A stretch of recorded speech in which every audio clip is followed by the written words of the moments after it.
name is Mike Dabney, and I joined Lions Club in the 1980-81 year, and John Thompson was the Lions Club president that year. Well, to me, it was more or less just a family tradition. Growing up, my father was in Lions Club here, and there was always something going on with Lions Club, whether mopping, broom sales, or whatever they were doing. And my father served as Lions Club president here in the 1959-1960 year. And also my grandfather was in Lions Club, and he served as Lions Club president here in 1946 and 47. So I guess I thought I was supposed to join Lions Club, but I really wanted to, and I'm glad I did. So it was a family tradition. I would just say that Lions Club is sort of what America's all about. It's people joining together and banding together to help other people. That's just the way we do it. The Lions Club and other service clubs as well are a presence in the community. They're known, and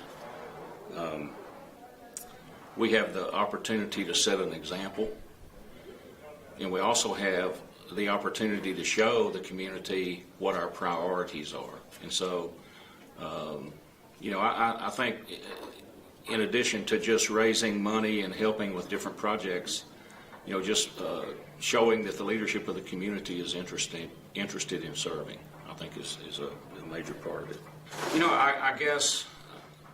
I guess the year that I was honored to serve as Lions president,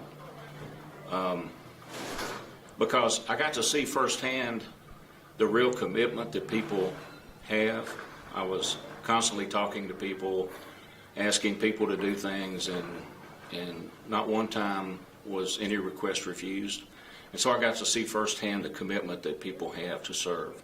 It's more than just words. The motto is "We serve," but it's in our hearts in Lions Club.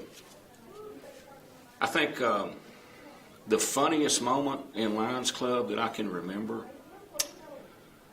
this probably happened about 25 years ago. And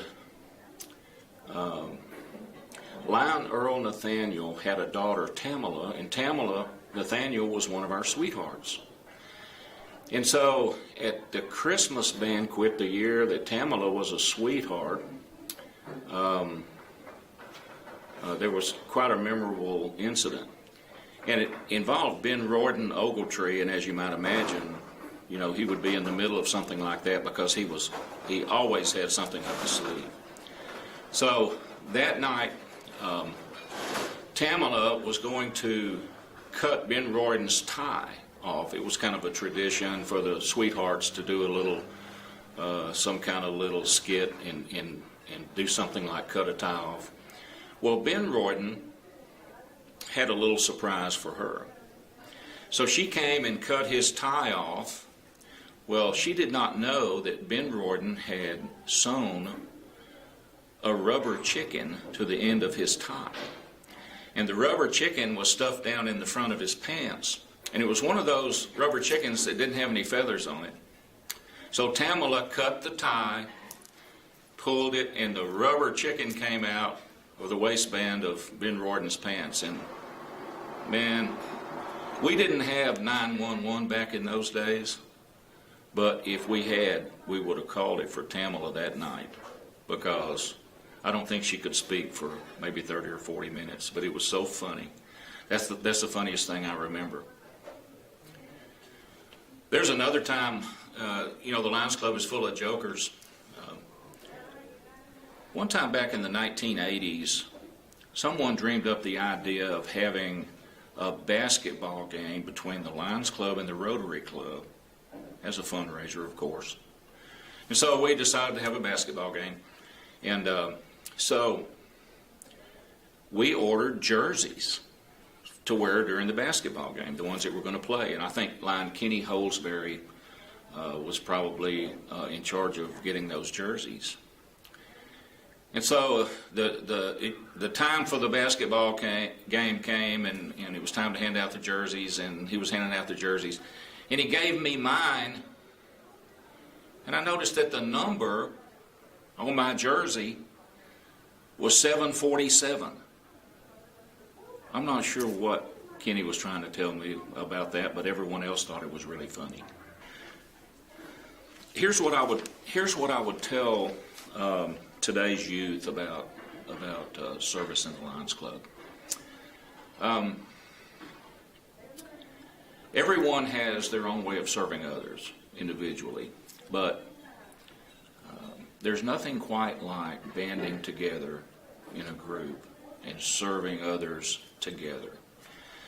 For one thing, in so doing, you form a lot of lifelong friendships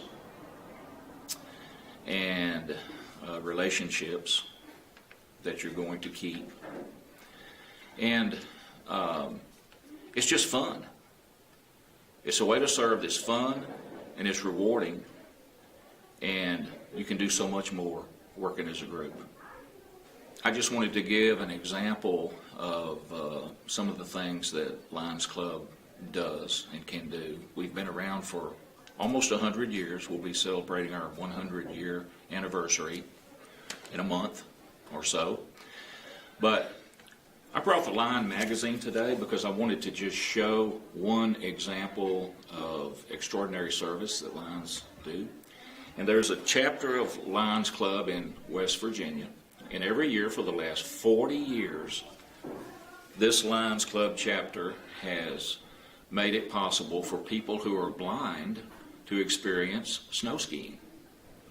And it's quite an organized thing, and they get them out there and go with them and guide them and teach them how to do it. And they even are allowed to eventually to ski without someone helping them for a time. And it's just a wonderful way to do it. Like I said, they've been doing it for 40 years. This is just one example of the many, many things that Lions Club does. Of course, we're involved in eyesight, in everything from research to recycling. There's so much more. There's so much that Lions Club does. And so I would just recommend it to anybody and everybody. I guess the main message, though, about being a part of Lions Club, or really any service club, is that you can be a part of something that's much, much bigger than yourself. And so I would recommend it to you.